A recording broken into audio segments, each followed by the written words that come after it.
जी नमस्कार। मेरे चैनल बगलामुखी धाम सातलाई में आपका स्वागत है, अभिनंदन है। इससे पहले मेरी वीडियो रक्षाबंधन के ऊपर थी कि रक्षाबंधन किस दिन मनाया जाए, तो उसके बारे में मैंने काफी स्पष्ट किया है जो शास्त्र सम्मत है। आगे आने वाला जो त्योहार है, पर्व है, वो गणेश चतुर्थी है। मित्रों, भाद्र शुक्ल पद की जो चतुर्थी है उसे कलंक चतुर्थी के नाम से भी जाना जाता है और इस चतुर्थी तिथि का नाम पत्थर चौथ भी इसे कहा जाता है। अब इसके पीछे एक कहानी रही है कि इसका नाम कलंक चतुर्थी क्यों। साथियों, भगवान गणेश की पूजा का जो ये दिवस है, दिन है, इसे जो भाद्रपद शुक्ल चतुर्थी के रूप में मनाया जाता है, उस दिन चंद्र दर्शन निषिद्ध माना गया है, क्योंकि इसके पीछे एक कहानी है। मैं आपसे उसे सूक्ष्म रूप से उसका वर्णन करूंगा कि जब भगवान गणेश का सिर काट दिया गया था, तो उसे हाथी का सिर लगाया गया था। इसके ऊपर चंद्रमा ने उनका उपहास उड़ाया था। इससे क्रोधित होकर भगवान गणेश ने उन्हें यह शाप दिया कि जाओ, जो मेरी चतुर्थी के दिन आपके दर्शन करेगा उसके ऊपर झूठे कलंक लगेंगे।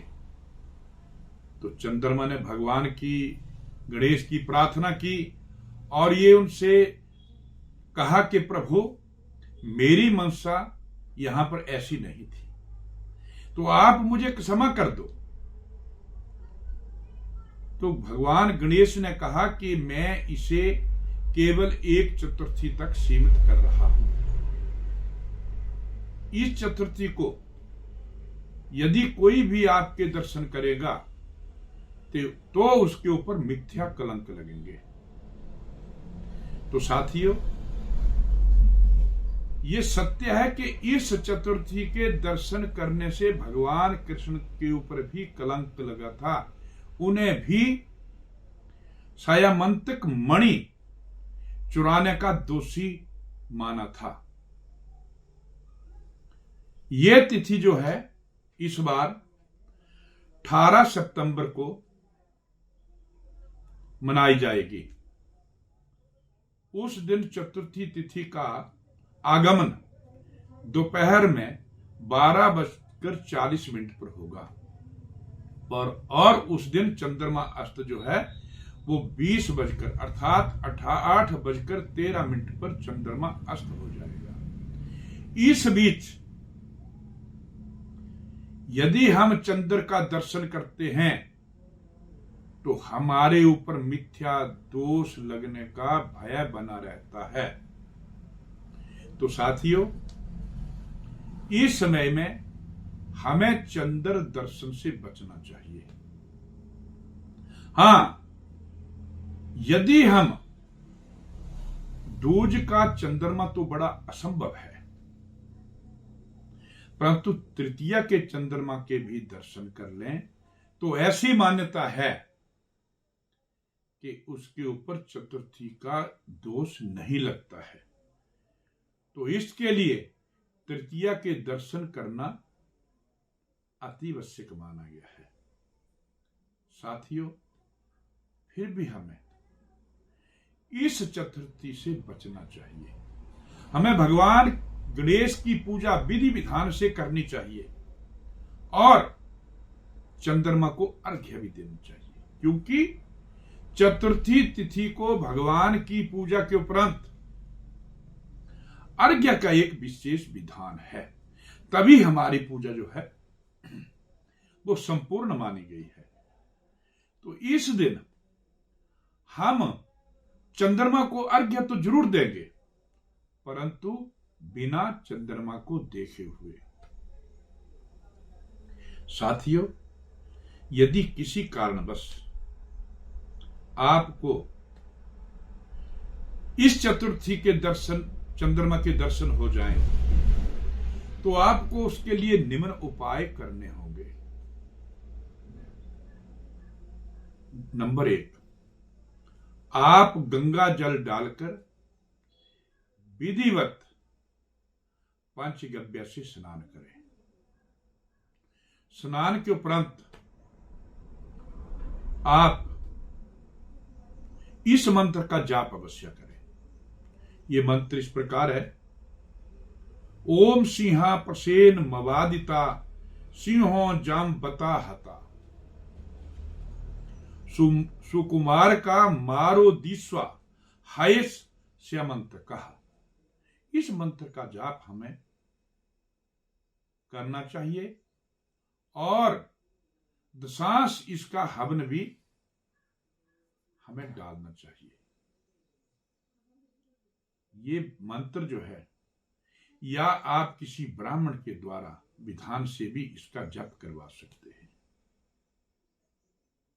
और स्वयं इसके अलावा भगवान विष्णु के सहस्त्र नाम का भी स्मरण करना चाहिए, जिससे हमें इस दोष से मुक्ति मिल सकती है। अन्यथा चंद्र दर्शन के कारण अकारण हमारे पर दोष लगता है। तो पहली तो बात यह है कि हमें इस भाद्रपद शुक्ल चतुर्थी के दर्शनों से बचना चाहिए। भगवान गणेश की पूजा उपरांत चंद्रमा को अर्घ्य जो दें, वो बिना देखे उन्हें अर्घ्य प्रदान करना चाहिए। और हो सके तो उस दिन एक दिन के लिए हम विश्राम ले सकते हैं अपने घर में, ताकि हम बाहर ना निकलें, जिससे हमें चंद्र दर्शन हो। हाँ, यदि फिर भी हमें चंद्र दर्शन हो जाता है तो हमें उसके लिए निम्न जो मैंने उपरोक्त जो मंत्र कहा है उसका जाप करना अति आवश्यक है। साथियों, इस बार श्रावण जो भाद्रपद शुक्ल चतुर्थी है, यह 18 सितंबर को पड़ रही है। यह 18 सितंबर से शुरू होकर 19 सितंबर दोपहर तक चली जाएगी, परंतु चंद्र दर्शन तो रात्रि में ही संभव है। इस करके रात्रि चंद्रमा जो है वो 8:13 पर अस्त हो जाएगा।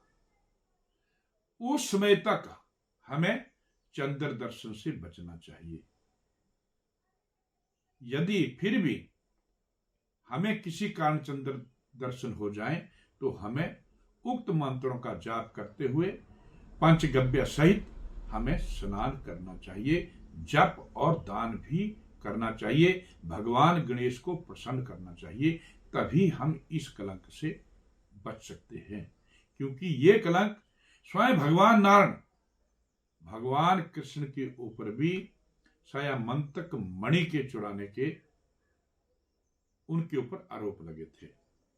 तो मैं विस्तार भय से बचता हुआ फिर आपसे पुनः अवश्य कहूंगा कि इस दिन चंद्र दर्शन को निषिद्ध करें।